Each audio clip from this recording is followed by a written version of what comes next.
आज के युवा को सबसे ज़्यादा ज़रूरत जिन चीज़ों की है वो तीन ही चीज़ें हैं। पहली समस्या युवा के सामने है डेट की, दूसरी समस्या है डेटा की, और तीसरी समस्या है डियर की। और मैं इन तीनों पर काम करता हूँ। फूल के पंखों को छूने का सलीका रख, महकते फूल के पंखों को छूने का सलीका रख, मिलेंगी शोखियाँ लाखों मगर खुद को भी फीका रख, मोहब्बत खुद ब खुद आ जाएगी आगोश में तेरे, निगहबा इश्क के दीदार का कुछ तो सलीका रख। यही उम्र आकर्षण की है, यही उम्र पथ गढ़ने की, यही उम्र आकर्षण की है, यही उम्र पथ गढ़ने की, यही उम्र है सही गलत की परिभाषाएं पढ़ने की। एक वो सुदर्शन चेहरा जो जीवन में हमेशा याद रहे, उस चेहरे के बारे में मैं आपके लिए ये कहूँगा। क्या बात कि चलेंगे हम भी जन्नतों में घर बनाएंगे, जो मन को भा गया वो हम सफ़र बनाएंगे, जो निकल ही गया मेरे लबों से नाम तेरा, तो कल ये मीडिया वाले खबर बनाएंगे, तो कल ये मीडिया वाले। कनों की धुन सुनहरे स्वप्न का संगीत तुम, धड़कनों की धुन सुनहरे स्वप्न का संगीत तुम। नमस्कार, आप देख रहे हैं पीजी न्यूज। मैं प्रवीण आप सभी का बहुत बहुत स्वागत करता हूं। दोस्तों, इस वक्त मेरी मौजूदगी है उत्तर प्रदेश जौनपुर के शाहगंज में, और जिन्हें आप मेरे साथ अपने स्क्रीन पर देख रहे हैं, इनका नाम राहुल राज मिश्र है। और आपको बता दें कि राहुल राज मिश्र जी के बारे में जितना हम बताएं ये हमारे मुंह से कम होगा, लेकिन जब आप इन्हें सुनेंगे ना, कहेंगे वाह वाह। ये इंटर कॉलेज में, राजकीय इंटर कॉलेज में ये सरकारी अध्यापक हैं, लेकिन अध्यापक के साथ साथ ये लोगों के दिलों में कविताओं का जो रस होता है ना, उसको भरते हैं। और जब इनकी कविता आप सुनेंगे ना, सुनने के बाद आप मनमोहित हो जाएगा, आपका मन प्रसन्न हो जाएगा। और आपको बता दें कि जिस प्रकार से अगर हम कुमार विश्वास की बात करें, और ऐसे बहुत कवि हैं भारत देश में जो अपने कविताओं से लोगों का मनोरंजन करते हैं, और जब मिश्र जी आपको कविताएं सुनाएंगे तो शायद आप उन लोगों की कविताओं से भैया का जो कविता है उसे मैच कराएंगे। तो आइए अब हम न ज़्यादा बोलते हुए बातचीत करने की कोशिश करेंगे और कुछ कविताएं आपको सुनाएंगे। आप लोग कमेंट बॉक्स में बताइएगा कि कविताएं कैसी हैं सर की। तो सर, सबसे पहले बहुत बहुत स्वागत है आपका। बहुत बहुत धन्यवाद। मैं भी आप सबका बहुत बहुत स्वागत और अभिनंदन करता हूँ। सर, अगर हम पहला सवाल करें तो कुछ आप अपने बारे में अपने माध्यम से हमारे दर्शकों को बताएं। जी, मैं राहुल राज मिश्र, और मैं ये समझकर कि आज के युवा को सबसे ज़्यादा ज़रूरत जिन चीज़ों की है वो तीन ही चीज़ें हैं। पहली समस्या युवा के सामने है डेट की, दूसरी समस्या है डेटा की, और तीसरी समस्या है डियर की। और मैं इन तीनों पर काम करता हूँ, और आज की इस युवा पीढ़ी से सीधे सीधे जुड़ने की कोशिश करता हूँ, उनके दिलों की बात को लिखने की कोशिश करता हूँ, ताकि जिस बात को वे खुद जिन जगहों पर कहना चाहिए नहीं कह पा रहे हैं, उन जगहों तक मेरे शब्दों के माध्यम से वो अपनी बात को पहुँचा पाते हैं। और मैं ईश्वर का ऋणी हूँ, माँ सरस्वती की मुझ पर बड़ी कृपा है कि मैं इस लायक हूँ कि मैं उनके भावनाओं को शब्द दे पाता हूँ। अरे वाह, क्या बात है। तो आप देख सकते हैं, अब हम लोग सर से कुछ सुनने की कोशिश करेंगे, लेकिन एक सवाल और कर लेते हैं कि सर वो ज़रा से आप अपनी जर्नी बताइए कि आप एजुकेशन फील्ड में कब से आए और कब से कविताएं लिखना शुरू कर दिए। कविता का बीज तो यूँ कहिए कि मुझ में बचपन में रोपित किया गया। जी। जिस उम्र में बच्चे ट्विंकल ट्विंकल लिटिल स्टार पढ़ते हैं, मेरे पिता संस्कृत साहित्य के प्रोफेसर थे, राजस्थान में मैं उनके साथ रहता था। तो मेरे घर में एक बहुत ही अच्छा सा वातावरण था। घर में सुबह 5 बजे मेरे पिताजी कुछ बच्चों को पढ़ाया करते थे। तो जिन छंदों का ज्ञान बड़ा होकर मुझे होना चाहिए था, उनके लक्षण और उदाहरण संस्कृत में मुझे बचपन में ही याद करा दिए गए थे। खेलते खेलते मुझे छंदों का अभ्यास हो गया था। तो यूँ कहिए कि वो बीजारोपण मेरे पिताजी के द्वारा ही किया गया। और जब बड़ा हुआ तो बहुत पहले ही मैंने कक्षा 9 में पहली बार एक कविता लिखी थी। क्या बात है। तो वो कविता की लाइन होना चाहिए, क्योंकि पहली कविता थी और ये बातों बातों में आप दर्शकों को बता भी दिए, तो वो होना चाहिए सर, एक लाइन। असल में उसकी शुरुआत कुछ इस तरह से थी। मैं पढ़ने का शौकीन बचपन से था जी। तो बचपन में मैंने एक शब्द पढ़ा था, बेनियाजी। उस समय मुझे उसका मतलब नहीं पता था। उर्दू का एक लफ्ज़ है बेनियाजी। तो मुझे पता नहीं था कि ये क्या होता है, लेकिन चूंकि मैं उसी तरीके की विचारधारा का था तो मैंने कोशिश की और मैंने 4-5 लाइनें टूटी फूटी थी जो भी मैंने लिखी थी, कि फिर भी बाद में ये लगा कि उसको जब मीटर पे मैंने आंका तो मुझे लगा कि हाँ ये तब भी ठीक था, ऐसा कुछ गड़बड़ नहीं था। तो वो लाइनें कुछ इस तरह से थी कि कहीं अल्फाज बिकते हैं, कहीं इल्ज़ाम बिकते हैं, और बेनियाजी दौर में यहाँ बस नाम बिकते हैं। उस दौर की ये कविता थी। बहुत ज़्यादा तो मुझे स्मरण भी नहीं है। और उसके बाद मुझे लगता है ये सिलसिला तब से शुरू हुआ। और करीब 15 साल पहले मैंने पहली बार कवि सम्मेलन के मंच पर कविता पाठ किया था। बहुत छोटा सा लड़का और डरे हुए माहौल में। उस समय उस देश के बड़े बड़े कवि भी मंच पर थे और उन बड़े कवियों के साथ इस छोटे से बच्चे का काव्य पाठ बड़ा डरावना सा था मेरे लिए, लेकिन फिर भी मैंने उस पहले अनुभव को जिया और तब से लगातार कविता लिखता रहा। पहले संस्कृत में भी प्रयास किया मैंने पद्य लिखने का, जैसा कि मेरे पिता ने मुझे सिखाया, और बस यूं ही सिलसिला चलता गया और मैं लिखता गया। राजस्थान में चूँकि पढ़ता था और राजस्थान वीरों की भूमि है। राजस्थान के लिए कहा गया है, आपने शायद सुना भी होगा, कि प्यारे राजस्थान री दो बातें दमदार, अलगोजा खेता बजे और रणखेता तलवार। तो उस वीर भूमि से था तो कुछ पहले उस तरह से भी लिखा, उस तरह से भी सोचता था। लेकिन फिर जब थोड़ा सा बड़ा हुआ तो जाहिर सी बात है, हर जवान लड़का इश्क में होता है। तो मैं भी था, एक दौर मेरे जीवन में भी था जी। और उस दौर को जीते जीते, या यूं कहिए कि एक दौर हर आदमी के जीवन में आता है कि वो शायर हो जाता है। अच्छा। हर लड़के की ज़िंदगी में कुछ दिन कुछ साल ऐसे होते हैं कि वो शायर ज़रूर हो जाता है। कुछ शायर ऐसी होंगी जो दिल के बड़ी बेहद करीब होंगी और बहुत आप गुनगुनाते होंगे।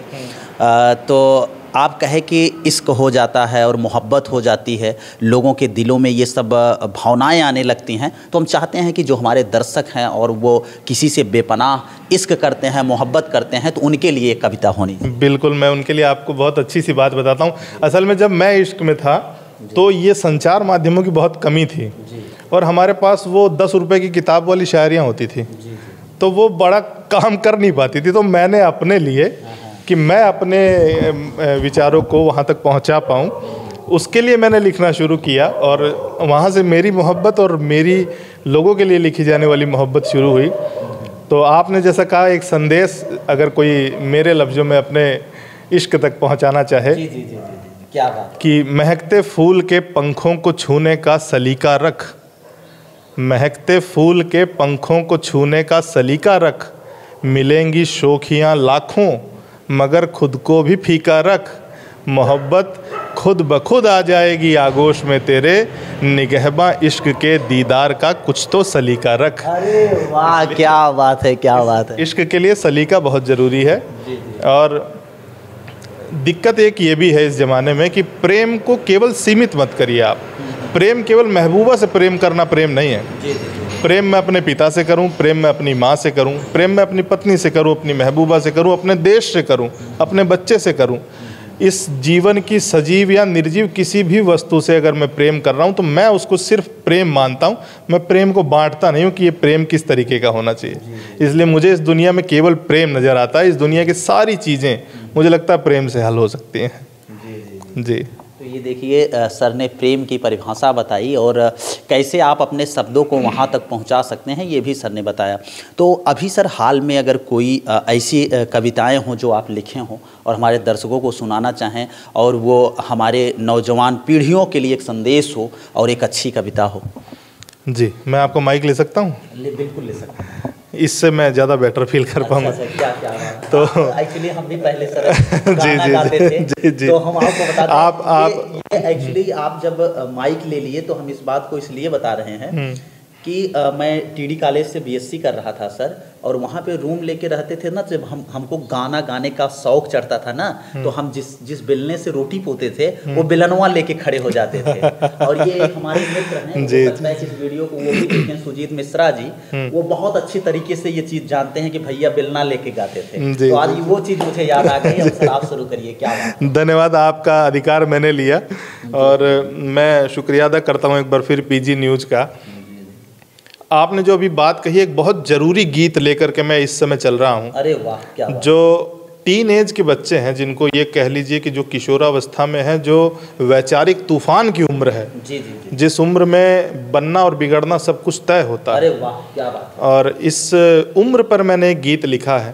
अब कोशिश मेरी ये है कि उस जवान धड़कनों तक उन गीत को मैं पहुंचा पाऊँ। जरूर पहुंचेगी सर, और आपके चैनल के माध्यम से मैं ये कोशिश करता हूँ। ये गीत हमारे माध्यमिक शिक्षा विभाग की एक पत्रिका आती है पूरे प्रदेश स्तर की, उसमें भी प्रकाशित हुआ। चूँकि माध्यमिक के बच्चे इससे ज़्यादा रिलेट करते हैं, उस उम्र के बच्चे माध्यमिक कक्षाओं में होते हैं। आइए मैं उस गीत से आपको भी रूबरू करवाता हूँ। अरे वाह, क्या बात है, होना चाहिए सर, क्या बात। सुनिए कि यही उम्र आकर्षण की है, यही उम्र पथ गढ़ने की, यही उम्र आकर्षण की है, यही उम्र पथ गढ़ने की, यही उम्र है सही गलत की परिभाषाएं पढ़ने की। और ये उम्र कैसी होती है?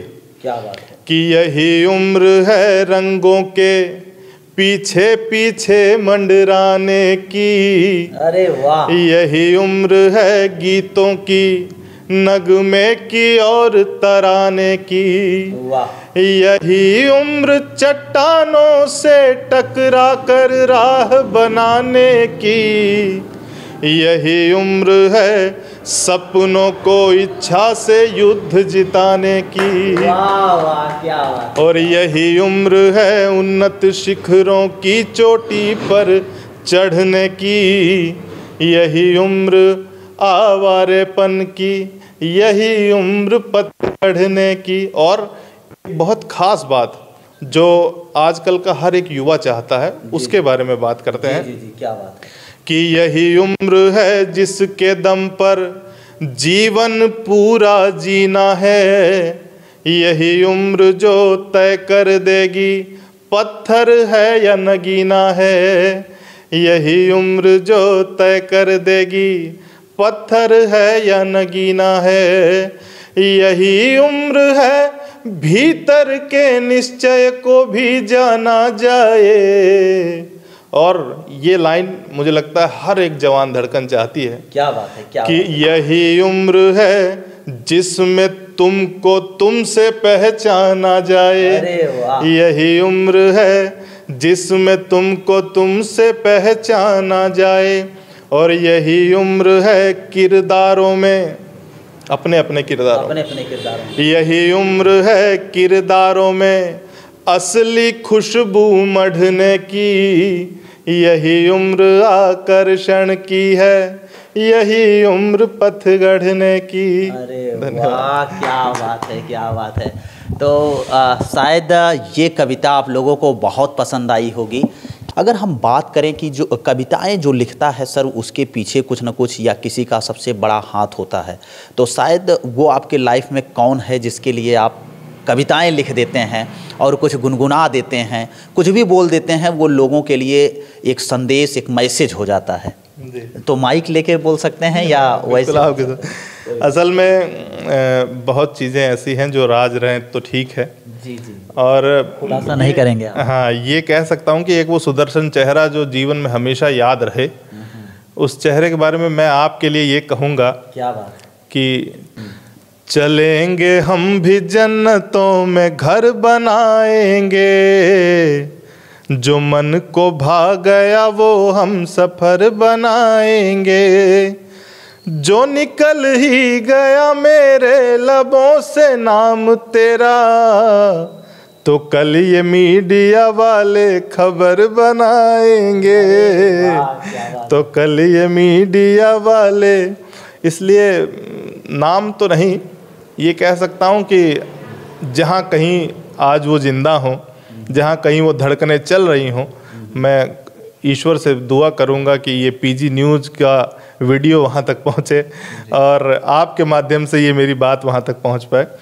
और बस एक गीत की एक अंतरे के साथ मैं अपनी बात को विश्राम दूंगा।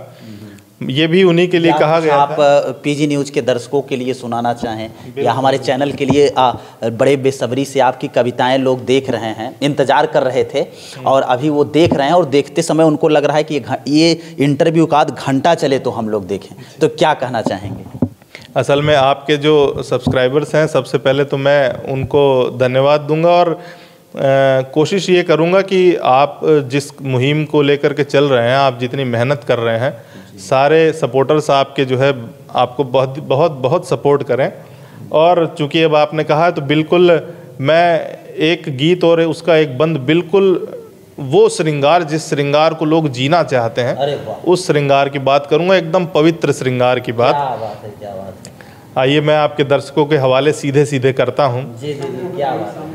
कि धड़कनों की धुन सुनहरे स्वप्न का संगीत तुम, धड़कनों की धुन सुनहरे स्वप्न का संगीत तुम, रागिनी क्या बन सकोगी जीवनी का मीत तुम, धड़कनों की धुन सुनहरे स्वप्न का संगीत तुम, सरगमों सी तुम लिपट कर साज को आवाज दो, शब्द मोहक बन सकेंगे सिर्फ तुम आगाज दो, मैं यकीनन सात सुर की साधना कर पाऊंगा, जो बिताया कल सुहाना वो मुझे फिर आज दो, और सात वचनों में बंधेंगे बन सकी जो प्रीत तुम, धड़कनों की धुन सुनहरे स्वप्न का संगीत तुम। धन्यवाद। तो आपको बता दें मित्रों कि ये हमारे साथ राहुल राज मिश्र जी हैं और जो कि इंटर कॉलेज में अध्यापक हैं। मित्रों, मिलने के बाद बहुत अच्छा लगा और हालांकि ये वीडियो आप लोगों को कैसा लगा, जाते जवाते सर दर्शकों से कुछ कहना चाहें आखिरी में? बिल्कुल ये कहना चाहूँगा कि कविता और शायरी आपके दिलों की बात कहती है जी। और एक बहुत ज़रूरी मैसेज देने का काम कविता करती है। जी। तो कविता की जो असली उद्देश्य को लेकर कविता लिखी जाती है वो इस तरह से होती है, लेकिन मैं ये मानना चाहता हूँ, ये जानना चाहता हूँ, हमेशा ये कोशिश करता हूँ कि कविता हमारा असली काम भी करती रहे। तो एक लाइन जो मेरी बहुत ज़्यादा सुनी जाती है, हर कवि सम्मेलन में मुझसे कहा जाता है सुनाने के लिए, वो भी होना चाहिए। एक बार आपके चैनल पर मैं सब लोगों को बुला करके यहाँ से विदा चाहूँगा। जो होना चाहिए मेरा जो सर्वाधिक पढ़ा जाने वाला गीत है, आइए आइए पास तो आइए, दिल की सरगम के गीतों को सुन जाइए, आइए आइए। और कविता का काम क्या है, असली काम, कि शब्द बनकर हम लिखने वाले लोग ये आश्वस्त करते हैं आज के सारे लोगों की तरफ से, युवा की तरफ से, हमारे साहित्यिक लोगों को, कि हम साहित्य को बचा के रखेंगे। तो शब्द बनकर उतर तुम गई सांवरी, वृत्ति वृत्तों की देखो हुई बावरी, खुद चमकने लगे हैं अलंकार भी, हाँ प्रसिद्धि भी ढूंढे है अब छावरी, बस यही आरज़ू है कि यूं ही सदा राज के गीत को आप महकाइए, आइए आइए। बहुत बहुत धन्यवाद। आपको बता दें कि ऐसा लग रहा है कि सर कविताएं सुनाते रहें और हम सुनते रहें और आप लोगों को सुनाते रहें। हालांकि टाइम का एक पाबंद होता है जो कि हम लोग उसे सेट करके चलते हैं। और आपको बता दें कि सर से मिलने के बाद बहुत अच्छा लगा और शायद आप लोगों को भी ये वीडियो बहुत अच्छी लगी होगी। मिलते हैं दोस्तों फिर से एक नेक्स्ट वीडियो में और एक नई खबर के साथ। तब तक के लिए हमें दीजिए इजाज़त। जय हिंद, जय भारत।